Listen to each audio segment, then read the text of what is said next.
দুষ্টাশুভার্ষ্ণেয়া জায়তে বর্ণ সংকরা। বর্ণ সংকর বড় খারাপ জিনিস। কি হয়? লুপ্ত পিণ্ড দোক্রিয়া।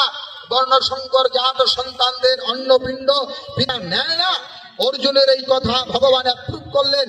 ভগবদ গীতা 3য় অধ্যায় ভগবান নামে পার্থস্থি কর্তব্যম ত্রিষু লোকেষু কিঞ্চনা নানা ব্যক্তম অব্যক্তম वर्त एव च कर्मणि यदि अहं न वर्तयं यातु कर्मण तंत्रितः ममो वर्तमानुवर्तन्ते मनुष्या पार्थ सर्वसा उत्सिते निर्मलकान कुर्यात् कर्म चेदहं शंकरस्य च कर्ता स्यामोपहानि मिम प्रजा।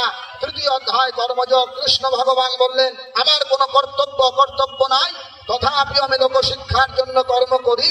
কারণ আমি যদি দেখিয়ে না দেই, আমি যদি আচরণ না করি, তাহলে লোক সকল অনরস হইয়া যাইবে। এর ফলে বর্ণ সংকর উৎপন্ন হবে, আর বর্ণ সংকর হলে সমাজ ধ্বংস হবে। কি আশ্চর্যের কথা!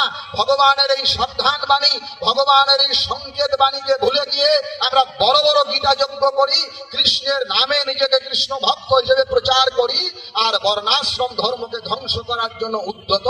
এমনতর যখন অবস্থা, শ্রী ঠাকুর তখন দাঁড়িয়ে বললেন এমনটা করা যায় না। বর্ণ ভাঙলে সর্বনাশ, ধ্বংসে জাতি রাষ্ট্র দাস। যাতে বর্ণে আঘাত করে, বাতুল চারে দেশ মারে। সনাতন ধর্মের যে বর্ণ ব্যবস্থা আছে, এই বর্ণ ব্যবস্থা কাউকে উঁচু বা নিচু করার জন্য হয়নি। আপন আপন বৈশিষ্ট্য অনুসারে মানুষের ভেতরকার বায়োলজিক্যাল স্ট্রাকচার অর্থাৎ জীবগত বৈচিত্র্যের ভিন্নতার কারণে এই বর্ণ বিভাগ হয়েছে। ঠাকুর বলছেন কেউ ছোট কেউ বড় নয়, প্রত্যেকে